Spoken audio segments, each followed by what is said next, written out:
Chris Kaganzi, an industrial chemist working with Bidco Uganda Limited, believes it's his God-given duty to sensitize Ugandans about minding their safety while on the road.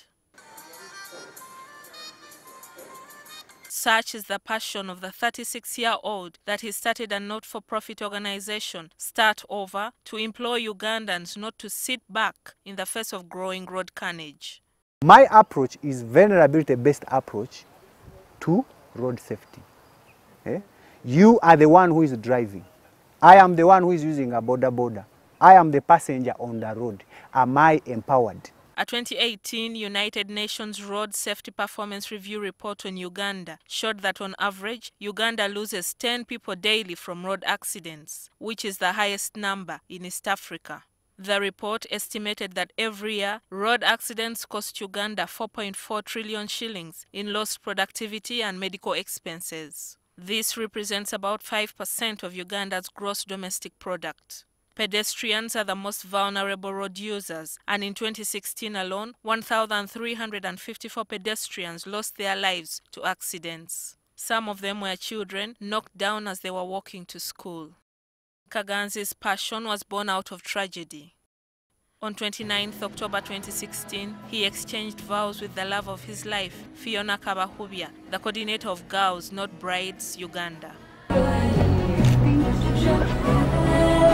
A few months down the road, their union was blessed with a baby boy. They were looking forward to the happily ever after. However, 1 year after their wedding, the cruel hand of death snatched both Fiona and baby Ethel, who are 3 months old. Now, while Kaganzi struggles with his purpose in life, his wife and son lie in their graves. On the evening of Saturday, 2nd December 2017, Kaganzi and his young family were returning to Kampala from a Bible study fellowship in Jinja. In the car with them were his best man and his family. Kaganzi was driving and was the only one in the car wearing a seatbelt. As they approached Namagunga, a lorry traveling to Jinja swerved off its side of the road and drove straight at them. Everything happened in a split second.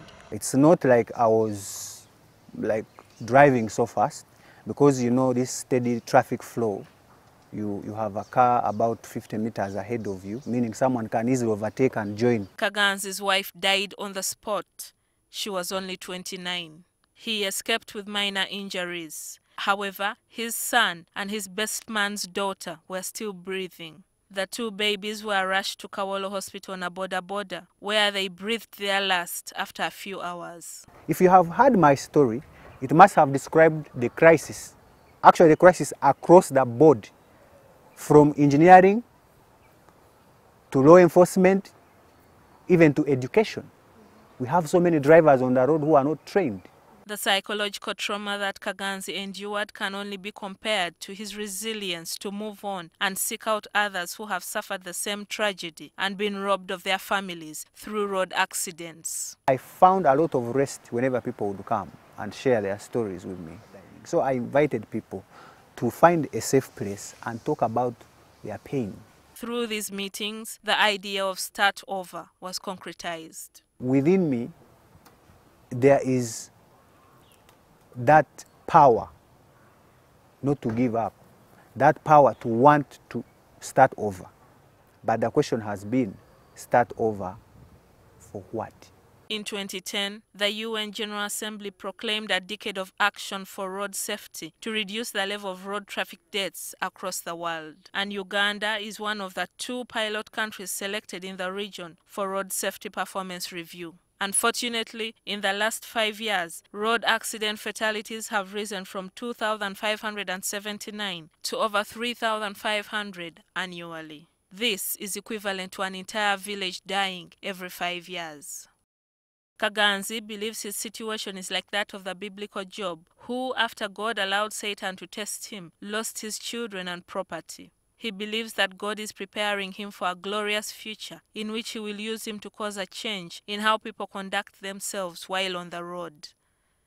Gillian Nantume, NTV.